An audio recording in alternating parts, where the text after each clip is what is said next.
بسم اللہ الرحمن الرحیم۔ یہ ہم سب بہت اچھے طریقے سے جانتے ہیں کہ گھر چلانے کے لیے دو اہم لازمی جز میاں اور بیوی ہوتے ہیں۔ وہ گھر بہت اچھے طریقے سے چلتا ہے اور خوشیوں کا گہوارہ بنا رہتا ہے جہاں پہ میاں اپنی بیوی کے اور بیوی اپنے میاں کے حقوق ادا کرتی ہے۔ اس سے پہلے ہم نے میاں بیوی کے حقوق جو کہ مشترکہ تھے اس پر بات کی تھی، اور پھر میاں کے یعنی خاوند کے کیا حقوق ہوتے ہیں اس پہ بات کی تھی۔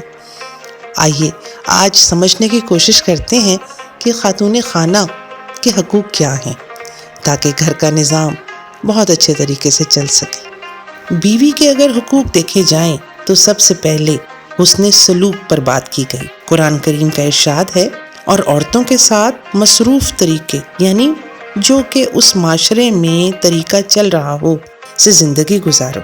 ہمارے پیارے نبی حضرت محمد صلی اللہ علیہ وآلہ وسلم فرماتے ہیں، تم میں سے بہترین شخص وہ ہے جو اپنے اہل خانہ کے حق میں بہتر ہے۔ سب سے کامل مومن وہ ہے جو اپنے اہل و عیال سے نرم سلوک کرے۔ نان و نفقہ کے متعلق بھی قرآن کریم میں واضح طور پہ فرما دیا گیا ہے۔ مرد عورتوں کے گزارے کے ذمہ دار ہیں، چاہیے کہ وہ وسعت والا اپنی وسعت کے مطابق خرچ کرے، یعنی اپنے اہل و عیال پہ خرچ کرے۔ آپ صلی اللہ علیہ وآلہ وسلم نے بھی اس سلسلے میں فرمایا، بیوی کا حق یہ ہے کہ اسے عمدہ کھانا اور اچھا لباس ملے، اور کوئی بھی مومن اپنی بیوی سے ناراض نہ رہا کرے۔ یہ کہ بہت سے گھروں کے مسائل اسی وقت ہی ختم ہو جاتے ہیں جب میاں بیوی آپس میں صلح جوئی سے رہتے ہیں۔ حق مہر کی ادائیگی۔ اسلام میں اللہ تعالیٰ نے خواتین کے حقوق میں جو ایک بڑا حق رکھا وہ حق مہر کی ادائیگی کا ہے۔ ارشاد خداوندی ہے، ان عورتوں کو ان کے مہر دے دیا کرو جب وہ تمہارے عقد میں آ جائیں۔ آپ صلی اللہ علیہ وآلہ وسلم بھی اس سلسلے میں فرماتے ہیں، جن شرطوں کو تم پورا کرتے ہو ان میں سب سے زیادہ ضروری اس کو پورا کرنا ہے جس کی وجہ سے تم نے عورتوں کے ناموس کو اپنے لیے حلال کیا۔ اسلام میں 4 شادیاں جائز تو ہیں، لیکن اس کے ساتھ ساتھ اللہ تعالیٰ بیویوں میں عدل و برابری کی بھی بات کرتے ہیں۔ سورۃ النساء میں ارشاد ہوا، پس اگر تم کو خوف ہو کہ عدل نہیں کر سکو گے تو ایک پر ہی اکتفا کرو، یہ زیادہ بہتر ہے تاکہ تم ناانصافی نہ کر سکو۔ اس سلسلے میں آپ صلی اللہ علیہ وآلہ وسلم کی حدیث مزید رہنمائی فراہم کرتی ہے۔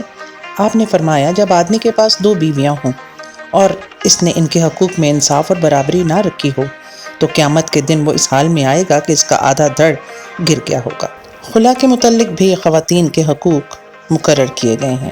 قرآن مجید میں بیان کیا گیا ہے کہ پس اگر تمہیں ڈر ہو کہ وہ دونوں یعنی میاں بیوی اللہ کی حدود کو قائم نہیں کر سکیں گے تو بہتر ہے کہ علیحدگی اختیار کر لی جائے، اور خاوند کو چاہیے کہ وہ فدیہ ادا کر دے۔ باعصمت عورتوں کی عزت کی حفاظت کے سلسلے میں بھی قرآن شریف میں ارشاد ہوا ہے، جو لوگ پاک دامن بے خبر مومن عورتوں پر تہمت لگاتے ہیں ان پر دنیا اور آخرت میں لعنت ہے۔ ناگوار مار پیٹ پر بھی ممانعت کی گئی ہے۔ اس سلسلے میں آپ صلی اللہ علیہ وآلہ وسلم اس طرح ارشاد فرماتے ہیں، وہ لوگ جو اپنی عورتوں کو مارتے ہیں وہ تم میں سے اچھے آدمی نہیں ہیں۔ نہ بیوی کے منہ پہ تھپڑ مارو، نہ اسے برا بھلا کہو، اور گھر کے سوائے سے کہیں اور تنہا بھی نہ چھوڑو۔ آپ صلی اللہ علیہ وآلہ وسلم نے ایک اور جگہ فرمایا، بس عورتوں کے ساتھ نرمی کا معاملہ کرو تو زندگی اچھے طریقے سے گزرتی ہے۔